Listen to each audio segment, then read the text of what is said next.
At its core, Mafia 2 is a third-person action crime game. It has all the exciting car chases, all the gunfights and all the melee combat that you'd expect from a game like this. Our target kind of experience was very much things like Goodfellas, Godfather, very kind of adult movies with very serious themes. And for that to happen, we needed the game world to be realistic. Shooting is one of the most important things in the game, and obviously, as we try to be realistic, our weapons are quite lethal. We really want it to feel like deadly combat. What we don't want is the player sort of rushing enemies and doing things like that, you know. You can only take 2 or 3 shots before you actually die. If someone shoots at you, the first instinct is to get behind some cover. It really feeds into that intense feeling that we really want from the gun combat experience. We spent a lot of time and effort on the cover system because the player will spend a lot of time using it. But you have to be careful because the cover can often be easily destroyed. So if you're hiding behind a fence and it starts to disintegrate, it's time to move elsewhere. This destructibility was a big thing for us. We wanted to fill the whole city with a massive number of destructible objects, so the player felt that they could pretty much destroy anything.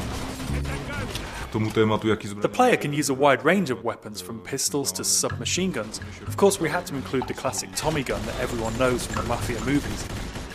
We do massive explosions from different stuff, like vehicles can be exploded. With some Molotov cocktails, they'll sort of set fire to the gasoline as it falls on the floor. And all these different things are things that you'd sort of expect from the 40s and 50s weaponry.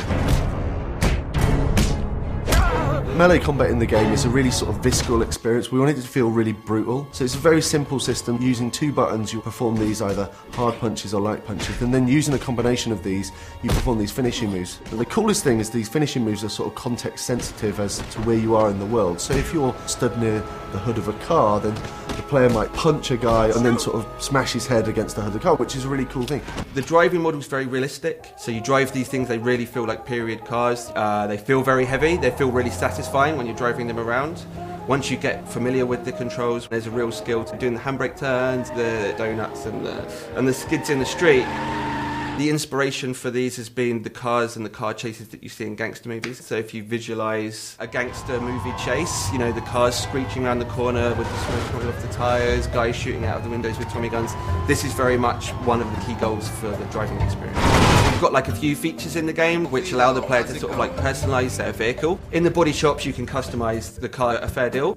You choose the car that you like the best. You know, I'm going to choose to take this car on the mission because it's better than every other car in the city. I think that's a pretty cool decision to make. Our gameplay is great. We've got shooting, car chasing, everything a game needs, but we also need to link it to the story to create a believable game. We needed to move away from some of the more arcadey conventions that you see in other open world games and focus more on a realistic experience for the player, so the player behaves like a Mafia gangster.